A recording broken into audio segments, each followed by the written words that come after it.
Buenas tardes.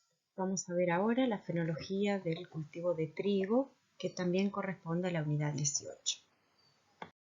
Durante el ciclo del cultivo ocurren dos procesos simultáneos, crecimiento y desarrollo. El trigo también se ve influenciado por el tiempo térmico. La constancia del tiempo térmico establece que a medida que la temperatura aumenta, la duración calendaria de las etapas disminuye. La temperatura base se encuentra entre -3 y 3,5 grados centígrados en cultivares argentinos de trigo, durante el periodo de emergencia espigazón. La vernalización en el trigo reduce la duración de la etapa de crecimiento vegetativo, adelantando la iniciación floral. En cuanto al fotoperíodo, el trigo está clasificado como una planta de días largos. Durante la etapa de iniciación foliar, el fotoperíodo afecta la duración del período, aunque no la tasa de formación de hojas. Así, la exposición de la planta a días más largos genera tallos con menos hojas por acortamiento de la fase. También, fotoperiodos largos acortan el período de iniciación de las espiguillas. La escala de Sadox es la más utilizada para definir los estadios fenológicos externos del trigo. Divide el ciclo de cultivo en 10 estadios principales y dentro de ellas en 10 estadios secundarios. Un valor de 5 en el segundo dígito generalmente indica el punto medio de ese estado. Por ejemplo, Z7.5 se refiere a la mitad del estado de grano lechoso. La importancia del uso de esta escala es que se puede utilizar en todos los cereales, no solo en trigo. El crecimiento del trigo tiene las siguientes etapas: germinación, desarrollo de plántula y formación de hojas. Allí nos encontramos con el premacollaje y el macollaje, la formación de cañas, alargamiento del tallo, formación de la bota, emergencia de cabeza, floración, desarrollo del grano y maduración. Vamos a ver ahora la fase de germinación-emergencia que va Z0 y Z1. Cuando la semilla absorbe la humedad, la raíz primaria, la radícula, emerge.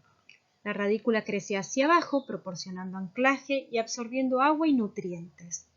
Las otras raíces, formadas a nivel de la semilla, constituyen el sistema radicular seminal. Luego nace el tallo principal de la planta, recubierto por el coleóptilo, para protegerlo mientras atraviesa el suelo hasta llegar a la superficie. La temperatura del suelo varía entre 12 y 25 grados, aunque el proceso puede llevarse entre 4 y 37 grados. En general, el trigo germina con temperatura subóptima. La humedad adecuada en el suelo debe ser suficiente para asegurar una indivisión rápida, pero no excesiva. Luego de la aparición de la primera hoja, las restantes aparecen de manera regular a un intervalo de 80 a 100 grados días. Si tenemos en cuenta que la temperatura base del trigo es de 0 grados, a una temperatura de 10 grados tarda aproximadamente entre 8 y 10 días aparecer una hoja nueva. Fase de macollaje, que corresponde a Z2. La emergencia del primer macollo se da en la axila de la primera hoja y coincide con la aparición de la tercera o cuarta hoja. Los macollos primarios y secundarios subsiguientes emergen a intervalos regulares cada vez que aparece una hoja nueva. La duración de la etapa de macollaje condiciona la cantidad de macollos que produce una planta. Variedades de ciclo largo y o siembras tempranas, esta fase se extiende por más tiempo y permite una mayor producción de macollos.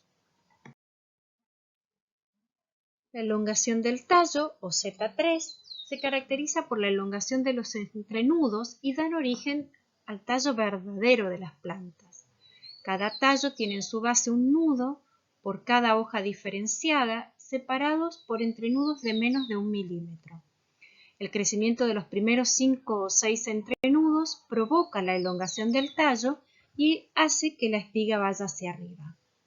La elongación del último entrenudo provoca la emergencia de la espiga a través de la vaina de la hoja bandera. y aquí entramos en la fase de espigazón. En Z4 o estado de vaina engrosada o bota, el estado de la vaina engrosada o bota se inicia cuando la espiga asciende y termina cuando las primeras aristas comienzan a emerger por arriba de la lígula de la hoja bandera, como vemos en la imagen de la derecha. En Z5, cuando emerge la inflorescencia, la espiguilla terminal se hace visible hasta que la espiga emerge totalmente. Aquí las anteras aún están dentro de los antecios y es cuando ocurre la dehiscencia de las mismas. Libera el polen y se produce la fecundación de los estigmas. Debemos recordar que el trigo es una planta cleistógama. La antesis o floración consiste en la aparición de las anteras por fuera del antecio. La floración comienza en la parte central de la espiga y se extiende hacia arriba y hacia abajo. En una espiga, la antesis ocurre en el lapso de 4 a 7 días. En una planta ocurre primero en el tallo principal y luego en los macollos. Tarda aproximadamente 10 días en un cultivo homogéneo, dependiendo de las condiciones ambientales. En el estado llenado de grano, donde tenemos Z7, Z8, durante los 2 a 4 primeros días luego de la floración, el grano aumenta de tamaño, aunque se verifica poco incremento en el peso seco del mismo debido a la acumulación de agua. Durante este periodo, el grano aumenta de peso a tasa máxima y constante, dependiendo de la temperatura. La duración del periodo de llenado de granos está afectada por las altas temperaturas y las deficiencias hídricas. El entendimiento de la respuesta del cultivo a la temperatura, vernalización y fotoperiodo es de suma importancia para poder establecer el efecto de algunas prácticas agronómicas sobre el crecimiento y desarrollo del cultivo. Por ejemplo, cambiar la fecha de siembra. En Z8, aquí el grano adquiere una consistencia pastosa y cambia su coloración verde hacia amarillo. Mientras que en Z9, cuando ya hablamos de la madurez, se bloquea el sistema valvular de la espiga y cesa el crecimiento del grano. Y aquí tenemos la bibliografía que pueden consultar para estudiar este tema. Está la monografía hecha por la cátedra, está disponible en el aula, y el manual del cultivo de trigo, un capítulo destinado al cultivo de trigo escrito por Abadía en el 2017. También disponible en la página.